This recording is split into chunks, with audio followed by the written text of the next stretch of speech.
नमस्कार दोस्तों, मैं रविंदर शामली। आज हम बात कर रहे हैं देश के दिग्गज पहलवान श्री मेहरदीन जी के बारे में। मेहरदीन का जन्म राजस्थान के पदमपुरा क्षेत्र के एक छोटे से गांव तामकोट में हुआ था। इनके पिता का नाम जलालुद्दीन हुआ करता था।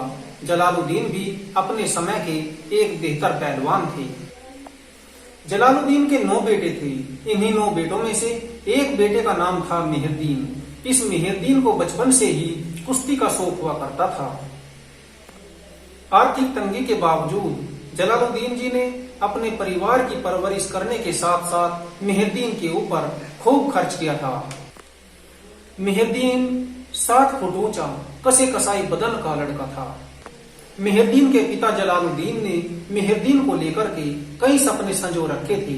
मेहरदीन इन सपनों को पूरा करने के लिए दिन रात मेहनत कर रहा था, लेकिन आर्थिक तंगी की वजह से पहलवान मेहरदीन को ज्यादा सहूलियतें नहीं मिल रही थी। पहलवान मेहरदीन के द्वारा किए गए लगातार बहुत ही सशक्त अभ्यास के कारण जल्द ही वह दिन आया जब मेहरदीन पहलवान को रुस्तम-ए-हिंद बनने का मौका मिला।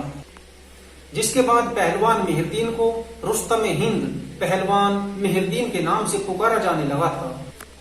एक बार पहलवान मेहरदीन ने ईरान में जाकर के ईरान के दिग्गज पहलवानों को पटकनी देकर स्वर्ण पदक जीतकर अपने नाम कर लिया और भारत का डंका ईरान में बजा दिया था।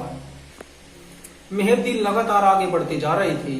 पहलवान मेहरदीन ने भारत केसरी, हिंद केसरी, भारत भीम, रुस्तम-ए-हिंद जैसी उपाधियों को अपने नाम करके अपने नाम की कीर्ति को पूरे देश में फैला दिया था। उत्तर प्रदेश के शामली में वीरेंद्र सिंह वर्मा राजनीतिज्ञ दंगलों का आयोजन किया करते थे। 70 के दशक में मेहरदीन पहलवान शामली से 2 बार बुर्ज जीत कर लेकर के गए थे। शामली के श्री वीरेंद्र सिंह वर्मा राजनीतिज्ञ जरूर थे, लेकिन उनको कुश्ती का बड़ा शौक हुआ करता था। सरकारी दंगलों में श्री वर्मा जी की अहम भूमिका हुआ करती थी। श्री वीरेंद्र सिंह वर्मा पंजाब और हिमाचल प्रदेश के राज्यपाल भी रहे। श्री वीरेंद्र सिंह वर्मा कुश्ती के बेहद शौकीन थे और मेहरदीन के कायल थे। श्री वीरेंद्र सिंह वर्मा कहा करते थे कि यदि पैसे के दम पर पहलवान बना जाता तो मैं भी नंबर 1 पहलवान बन जाता, लेकिन पहलवानी में संयम और परिश्रम का जरूरी होना है। पैसा तो तीसरे नंबर पर आता है। मेहरदीन भी अक्सर दंगलों में एक बात कहा करते थे कि रब सबका एक है। बार बार रब के दरवाजे पर जाकर सजदा करना कोई जरूरी नहीं है। माता पिता की सेवा ही रब का सच्चा सजदा है। माता पिता की सेवा को ही पहलवान मेहरदीन रब का सच्चा सजदा बताया करते थे। मेहरदीन के एक बेटे का नाम मोहम्मद रशीद था। मेहरदीन पहलवान ने अपने बेटे रशीद मोहम्मद को उच्च शिक्षा दिलाकर कनाडा भेज दिया था। वहीं पर रशीद मोहम्मद नौकरी करने लगे थे और कनाडा में ही बस गए थे। मेहरदीन के दूसरे बेटे का नाम अब्दुल मजीद था।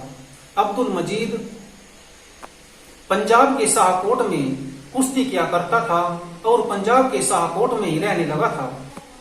मेहरदीन पहलवान की एक बेटी थी जिसका नाम था राज। मेहरदीन पहलवान ने अपनी बेटी राज का विवाह पंजाब के अमृतसर में किया था। पहलवान मेहरदीन का एक भाई हुआ करता था मोहम्मद जमील। जमील को मेहरदीन पहलवान जित्ता कहकर के अक्सर बुलाया करता था। जित्ता उर्फ जमील भी अपने भाई मेहरदीन के नक्शे कदम पर चलते हुए कुश्ती में भाग्य आजमाता रहा और यही कारण था कि जित्ता पहलवान भी हिमाचल केसरी और राजस्थान केसरी रहा।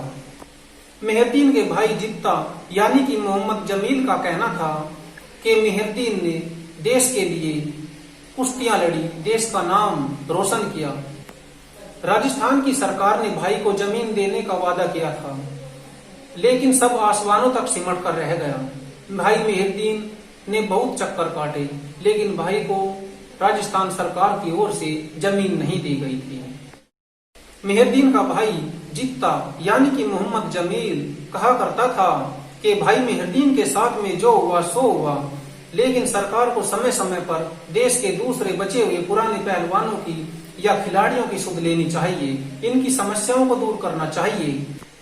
पहलवान मेहरदीन की मास्टर चंदकीराम जी के साथ में भी कुश्तियां हुई। पहलवान मेहरदीन ने मास्टर जी चंदकीराम को हराया भी और मास्टर जी चंदकीराम से मेहरदीन हारे भी। लेकिन मेहरदीन पहलवान के मास्टर जी चंदकीराम के साथ में संबंध आखिरी क्षणों तक मित्रवत ही रहे। एक बार मास्टर जी चंदकीराम जी ने अपने अखाड़े में पहलवान मेहरदीन और दारा सिंह जी को बुला करके एक हॉल का लोकार्पण भी करवाया था। पहलवान मेहरदीन के गुरु की बात करें तो पहलवान मेहरदीन ने बख्शीश पहलवान से कुश्ती की विद्या सीखी थी। पहलवान बख्शीश से आशीर्वाद लेकर के पहलवान मेहरदीन ने कुश्ती के क्षेत्र में लगातार डंका बजवाया। बेशक पहलवान मेहरदीन ने अखाड़े के अंदर बड़े बड़े दिग्गजों को धूल चटाई हो। साल 2006 में कैंसर के साथ में लड़ते लड़ते पहलवान मेहरदीन का स्वर्गवास हो गया था।